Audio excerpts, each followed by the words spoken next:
हरे कृष्णा। आज मैं आपको प्रकृति किन किन तत्वों से बनी है इसके बारे में बताऊंगी। और जब हम प्रकृति के बारे में ये जानना चाहते हैं कि प्रकृति किन किन तत्वों से बनी है, तो हमारे लिए ये भी जरूरी हो जाता है जानना कि उन सब तत्वों को जब मिला लिया गया तो उन सब तत्वों को मिलाने के बाद भगवान नारायण ने उस तरह से प्रकृति को फिर उसकी उत्पत्ति कैसे करी, उसको आगे फर्दर कैसे बनाया। और दूसरा, जब प्रकृति बन जाती है उन तत्वों से मिलकर, तो प्रकृति का एक समय अंत भी होना है। तो प्रकृति का जो अंत है वो किस प्रकार से होता है, तो भगवान की इस पूरे तत्वों को मिलाकर प्रकृति की उत्पत्ति और उसके बाद प्रकृति को अपने में ही समेट कर जब भगवान लीन हो जाते हैं तो उनका लीन होने का वो किस प्रकार से प्रकृति को अपने में लीन करते हैं। ये वाली चीज जो है प्रकृति की उत्पत्ति के बारे में मैंने आपको एक एपिसोड 6 और 4 में भी इसके बारे में बताया था, बट आज मैं आपको इसके बाद दोबारा से थोड़ा सा इसके बारे में डिस्कस करना चाहती हूँ। श्रीमद् भागवत महापुराण के अंदर प्रकृति की उत्पत्ति या सृष्टि की उत्पत्ति जिसे हम कह सकते हैं, इस सृष्टि की उत्पत्ति और प्रलय के बारे में बहुत सारी बार इसका डिस्क्रिप्शन अलग अलग जगहों पर आया है, जिसमें से एक हम आगे चलकर जब 11वें स्कंद पर हम पहुंचेंगे और जहां पर पहुंचने में अभी काफी टाइम लगेगा। तो 11वें स्कंद के अंदर श्री नारायण भगवान ने अपने श्रीमुख से ही उद्धव जी को ये पूरी वार्तालाप उनके साथ है, जिसके अंदर भगवान ये सारी बात उद्धव जी को बतलाते हैं। तो प्रकृति की बनने की प्रक्रिया जो होती है, अब हम बात करेंगे तो प्रकृति बनती कैसे है। तो ये बट अंडरस्टूड है कि जिस प्रकार से प्रकृति बनती है उसी के ही विपरीत, उसके उल्टे स्टेप से प्रकृति बिगड़ती है, मतलब प्रलय आती है। तो जैसे मैंने अपने लास्ट एपिसोड 22 के अंदर मैंने राजा प्रथु की कहानी सुनाई थी, जिसके अंदर मैंने बताया था कि राजा प्रथु ने किस प्रकार से अपने प्राण त्यागे थे। तो चाहे वो प्रकृति का अंत हो, चाहे वो किसी साधारण मनुष्य का अंत हो, अंत तो अंत ही होता है। और अंत का जो आने का तरीका होता है वो चाहे पूरी सृष्टि का हो, चाहे वो किसी एक मनुष्य का हो, वो एक जैसे ही होता है। तो मेरे लास्ट एपिसोड के बाद मेरे पास कुछ ऐसे कुछ क्वेरीज आई, जिसके अंदर लोगों ने मुझसे पूछा कि ये जो आपने डिस्क्रिप्शन दिया है कि प्राण त्याग का जो तरीका बताया गया है, तो वो बहुत अच्छे से डिस्क्राइब नहीं है, वो समझ नहीं आया कि किस प्रकार से है। और मुझे खुद भी ऐसा लग रहा था कि मतलब कहीं पर कोई कमी रह गई है उसको समझाने के अंदर। तो मैंने फिर वापस इस टॉपिक को दोबारा से अच्छे से पढ़ा और काफी रिसर्च करके और बहुत कुछ अच्छे से कनेक्टिविटी के साथ समझते हुए फिर मैं आज आपके सामने वापस आई हूँ, जिसके अंदर मैं आज आपको मैं उससे काफी बेटर तरीके से इसको आज हम इस पर बात करते हैं। तो पहले हम प्रकृति किन तत्वों से बनी है, हमको पहले उसके बारे में बात करनी पड़ेगी कि प्रकृति की उत्पत्ति हुई है, प्रकृति के प्रलय आएगी। बट प्रकृति की उत्पत्ति से पहले प्रकृति में किन किन चीजों से कंसिस्टेड है ये प्रकृति, क्या क्या तत्व है इसके अंदर। तो तत्वों के बारे में जब अगर हम बात करते हैं, तो जैसे कि इसके अंदर हम 5 एलिमेंट्स जैसे हम स्टार्ट कर सकते हैं। जैसे 5 एलिमेंट्स होते हैं, तो ये 5 एलिमेंट्स जो हैं, ये 5 एलिमेंट्स जैसे हम आपको पता है पृथ्वी, जल, तेज, वायु और आकाश, ये 5 एलिमेंट्स हैं। तो यही 5 एलिमेंट्स जो हैं ये यूनिवर्स के अंदर भी प्रेजेंट है और ये 5 एलिमेंट्स हमारी बॉडी के अंदर भी प्रेजेंट है। इसी प्रकार मैं जब आपको ये पूरा डिस्क्राइब करूंगी, तो एक तो इसके अंदर एलिमेंट्स जिसको हम 5 भूत बोलते हैं। तो 5 भूत जब भी मैं बात करूंगी तो 5 भूत का मतलब यही हमारे 5 एलिमेंट्स के बारे में बात होगी। इसी तरह से मैं आपको तन्मात्रा के बारे में बात करूंगी। जो तन्मात्राएं होती हैं ये हमारी 5 सेंसेस होती हैं। तो 5 सेंसेस क्या हैं, हमारी गंध, रस, रूप, स्पर्श और शब्द, ये हमारी 5 सेंसेस हैं। 5 सेंसेस के बाद, ये तन्मात्राओं के बाद हम बात करेंगे हमारी इंद्रियों की। तो इंद्रियां भी 2 पार्ट्स में डिवाइडेड हैं। 5 ज्ञानेंद्रियां होती हैं और 5 कर्मेंद्रियां होती हैं। जो ज्ञानेंद्रियां होती हैं वो नासिका है, रसना है, चक्षु, त्वचा और श्रोत, ये 5 हमारी ज्ञानेंद्रियां हैं। और कर्मेंद्रियां हैं वाक मतलब हमारा बोलना, पाणी मतलब हाथ, पाद मतलब पैर, पायु और उपस्थ, ये हमारी 5 कर्मेंद्रियां हैं। इसके अलावा हम अहंकार के बारे में बात करेंगे।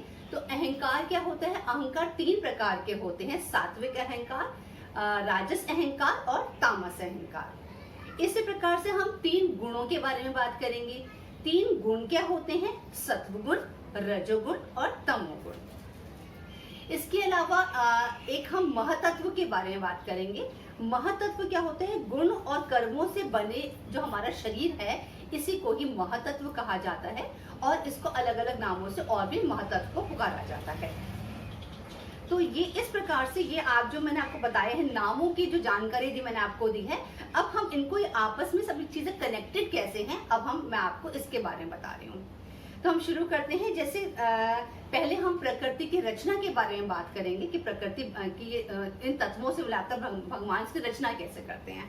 तो रचना करने के लिए सबसे पहले क्या था, जो ब्रह्म था 2 भागों में विभक्त हुआ। ये जो पूरा ब्रह्म है, ब्रह्मांड जो है, ये 2 भागों में विभक्त हुआ। एक का नाम है प्रकृति और एक का नाम है पुरुष। तो इन्होंने ही कार्य और कारण रूप धारण किया। जो प्रकृति और पुरुष है, प्रकृति का मतलब जो कार्य है और पुरुष का मतलब कारण, मतलब हर चीज। पुरुष का मतलब विराट पुरुष, मतलब भगवान नारायण, तो वही हर चीज के कारण माने जाते हैं। इसलिए प्रकृति क्या है? कार्य है, और पुरुष क्या है? कारण है। तो ये जो इन्होंने ही कार्य और कारण रूप धारण करा प्रकृति ब्रह्म ने, और उसके बाद तब उसमें से 3 गुण निकले। 3 गुण मैंने अभी आपको क्या बताया? सत्वगुण, रजोगुण और तमोगुण। 3 गुण जब निकले तो उसमें से उसके बाद उसमें से महतत्व की उत्पत्ति हुई। महतत्व जो मैंने आपको बताया था कि ये जो इंसान जो होता है, हमारा जो शरीर है, यही गुण और कर्मों का जो शरीर बना है, यही महतत्व होता है। उसके बाद महतत्व उत्पन्न हुआ। महतत्व के बाद फिर अहंकार उत्पन्न हुआ। अहंकार जो होता है 3 प्रकार का मैंने अभी बताया आपको, सात्विक, राजस और तामस। सात्विक अहंकार से मन उत्पन्न हुआ। राजस अहंकार से 10 इंद्रियां उत्पन्न हुई, जो मैंने अभी बताई हैं, ज्ञानेंद्रिया और कर्मेंद्रिया। और तामस अहंकार से 2 चीजें उत्पन्न हुई, पंच तन्मात्र मतलब 5 सेंसेस, और पंचभूत मतलब 5 एलिमेंट्स। ये सब ऐसे इस तरह से अहंकार से मतलब पंचभूत और ये पंच तन्मात्र, ये पूरी 10 चीजें ये अहंकार से उत्पन्न हुई। अहंकार से के बाद उसमें से फिर ब्रह्मांड रूप अंड उत्पन्न हुआ। अंड जल में स्थित हो गया, तब भगवान नारायण उसमें विराजमान हो गए। भगवान नारायण की नाभि से ब्रह्मा जी का आविर्भाव हुआ। ब्रह्मा जी ने कई वर्षों तक तपस्या करी और फिर श्री हरि की कृपा से रजोगुण के द्वारा भू, भुवः, स्वः, इन 3 चीजों का मतलब की उत्पत्ति हुई। जिसके अंदर भू का मतलब भूलोक, और भुवा मतलब भुवरलोक, और स्वः मतलब स्वर्गलोक। भुवरलोक मतलब पृथ्वी, भुवा मतलब भुवरलोक मतलब भूलोक मतलब पृथ्वी, भुवरलोक मतलब अंतरिक्ष, और स्वः मतलब स्वर्गलोक मतलब स्वर्ग, जहाँ पर देवता वास करते हैं। और पृथ्वी पर हम मनुष्य वास करते हैं, और जो भुवरलोक है अंतरिक्ष, उसके अंदर भूत प्रेत वास करते हैं। तो इस प्रकार से भगवान ने ब्रह्मा जी की जब तपस्या के बाद श्री हरि ने रजोगुण के द्वारा भूर्भुवः स्वः इसका उत्पत्ति करी। उसके बाद इनके ऊपर जो है महरलोक, तपोलोक, जनलोक, सत्यलोक, ये सब सिद्धों के स्थान बने। उसके बाद ब्रह्मा जी ने असुरों और नागों के रहने के लिए पृथ्वी के नीचे 7 पताल बनाए, जिसमें अतल, वितल, सुतल, तलातल, महातल, रसातल, ये 7 नीचे पताल बनाए। तो इस प्रकार से ये सृष्टि की उत्पत्ति हुई है। तो मैं इसको एक बार अब समझाते हुए मैंने बताया, अब मैं इसको जल्दी से एक बार रीड कर देती हूँ। जैसे प्रकृति और पुरुष उत्पन्न हुए, उनसे 3 गुण उत्पन्न हुए, 3 गुणों से महतत्व हुए, महतत्व से अहंकार हुआ, अहंकार से ब्रह्मांड रूप अंड उत्पन्न हुआ, अंड जल में स्थित हो गया, और तब भगवान नारायण उसमें विराजमान हो गए। भगवान नारायण की नाभि से नाभि कमल से एक कमल उत्पन्न हुआ, जिस पर ब्रह्मा जी की उत्पत्ति हुई। ब्रह्मा जी ने बहुत तपस्या करी, तब श्री हरि के रजोगुण के द्वारा, भगवान ने ही रजोगुण के द्वारा भूर्भुवः स्वः इन लोकों का निर्माण करा। उसके बाद फिर महरलोक, तपलोक, जनलोक, सत्यलोक, ये सारे लोक बने, और उसके बाद फिर असुरों और नागों के लिए 7 नीचे पताल बने। तो इस प्रकार से सृष्टि की उत्पत्ति हुई थी। अब मैं आपको बताऊंगी कि सृष्टि पर प्रलय कैसे आती है, ये प्रकृति की प्रलय कैसे आती है।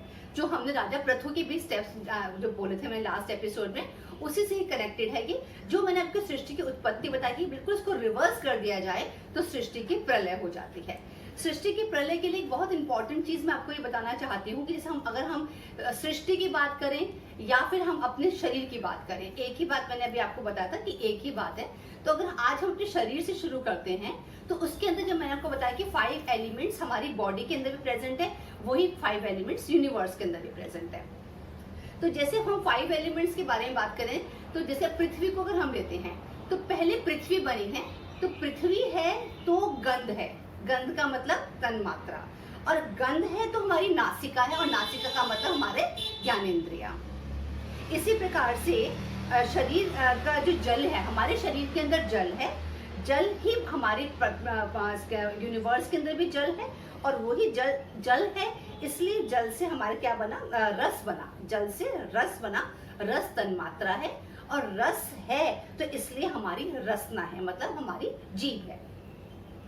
इसी प्रकार 5 एलिमेंट्स के अंदर तेज होता है, तेज है तो रूप है, और रूप को देखने के लिए हमको भगवान ने चक्षु दिए हैं। चक्षु क्या है, हमारे ज्ञानेंद्रिय है। फिर चौथे नंबर पर वायु आती है। वायु है तो स्पर्श है, मतलब वायु है, वायु एक एलिमेंट है, वायु है तो स्पर्श है, स्पर्श का मतलब हमारी सेंस है, और उसके बाद स्पर्श, और स्पर्श है तो हमारी त्वचा है, त्वचा हमारी ज्ञानेंद्रिय हो गई। फिर आता है आकाश। आकाश है तो शब्द है, और शब्द है तो श्रोत है, मतलब आकाश है तो शब्द है, उसमें शब्द होता है, तो शब्द जो है वो क्या हो गया, सेंसेस हो गई, और शब्द है तो श्रोत है, मतलब हमारे को भगवान ने कान दिए हैं उन शब्दों को सुनने के लिए। तो वो यूनिवर्स के एलिमेंट्स, हमारी बॉडी के एलिमेंट्स, उन बॉडी एलिमेंट्स के बाद जो सेंसेस निकलती हैं, और सेंसेस के बाद जो हमारे ज्ञानेंद्रिय होते हैं, हम उनको फील करते हैं उन सेंसेस को, वो हमारे सेंस ऑर्गन्स बने हुए हैं। तो इस प्रकार से ये एक पूरा का पूरा कंप्लीट हो है। अब मैं आपको बताती हूँ कि किस प्रकार से प्राण के त्याग के समय ये आपस में एलिमेंट्स कैसे दूसरे को समेटते हुए ब्रह्म में लीन हो जाते हैं। जैसे इंसान का हम बात कर रहे थे कि इंसान का जब मृत्यु का समय आता है तो उसको जो पार्थिव शरीर है, उस शरीर को वो पृथ्वी में, पृथ्वी को, फिर पृथ्वी का हमने अभी बताया तन्मात्रा क्या है, गंध, पृथ्वी है तो गंध है, तो शरीर को, शरीर भी हमारा बेस है, एक पृथ्वी का वो पार्ट है, तो शरीर को पृथ्वी में, पृथ्वी को गंध में, इस तरीके से उसके अंदर लीन कर दिया जाता है। उसके बाद फिर हमारे शरीर में जल है, तो जल को समष्टि जल के अंदर, मतलब यूनिवर्स का जो जल है, जल को समष्टि जल में, और फिर उसको समष्टि जल को रस में लीन कर दिया जाता है। रस हमारी तन्मात्रा है। उसके बाद फिर तेज, जो हमारी बॉडी का जो तेज है, उस तेज को समष्टि तेज में, मतलब एलिमेंट जो है अर्थ का, समष्टि तेज के अंदर, समष्टि तेज को रूप के अंदर, और रूप के अंदर लीन कर दिया जाता है। फिर शरीर की जो वायु है, शरीर की वायु को समष्टि वायु में, और समष्टि वायु को स्पर्श में लीन कर दिया, क्योंकि वायु का जो सेंस जो फील करता है वो स्पर्श, टच से फील होता है, इसलिए फिर वायु को स्पर्श में लीन कर दिया जाता है। फिर हृदय रूपी आकाश को महाकाश में, और महाकाश को शब्द में लीन कर दिया जाता है। इस प्रकार से लीन करने के बाद फिर इन सब को मिलाकर फिर अहंकार में लीन कर दिया जाता है। अहंकार मैंने आपको बताया था सात्विक, राजस और तामस होते हैं। फिर अहंकार को महातत्व में, महातत्व को तीनों गुणों के अंदर, तीनों गुणों को प्रकृति में, और प्रकृति को फिर ब्रह्म में, मतलब जो अजन्मा आत्मा जो है, मतलब भगवान जो है, उनके अंदर इनको लीन कर दिया जाता है। तो इस प्रकार से ये सारे का सारा जो प्रकृति का बनने का और प्रकृति का जो प्रलय का तरीका जो है वो इस प्रकार से है कि कैसे बनती है, तो कैसे स्टेप्स होते हैं, और उसके रिवर्स स्टेप्स के अंदर किस तरीके से सब कुछ समेटते हुए भगवान उसको अपने अंदर ही समेट लेते हैं, और उसके बाद भगवान लीन हो जाते हैं। इसके अलावा एक हमारे 4 अंतःकरण भी होते हैं, मन, बुद्धि, चित्त और अहंकार। अहंकार के बारे में मैंने आपको बता दिया। मन भी मैंने आपको बताया था कि सात्विक अहंकार से मन की उत्पत्ति होती है, और बुद्धि और चित्त हमारे 2, और इन चारों को मिलाकर हमारे ये 4 अंतःकरण होते हैं। तो आज जो मैंने आपको बताया है, मुझे उम्मीद तो है, मेरी कोशिश थी कि मैं इसको आपको ज़्यादा से ज़्यादा तरीके से और डिस्क्राइब करके समझा सकूं इसको, तो उम्मीद करती हूँ कि आपको ये समझ आया होगा। और जब हमारा ऐसी धीरे धीरे स्टोरी आगे बढ़ेगी और 11th स्कंद तक हम पहुंचेंगे तो यही वाली चीज आपको तब एक बार और समझ में सुनने को मिलेगी। और तब श्री हरि ने ही अपने मुख से जब उद्धव जी को सुनाया था तो वो उस समय का बात है, तो उसमें इसके साथ थोड़ी सी चीजें और जुड़ेंगी और ये और ज्यादा इंटरेस्टिंग और ज्यादा समझने लायक बन जाएगा। उम्मीद करती हूँ कि आपको ये सब चीजें अच्छी लगी होंगी। नेक्स्ट एपिसोड में नई स्टोरीज के साथ मिलूंगी, तब तक के लिए हरे कृष्णा।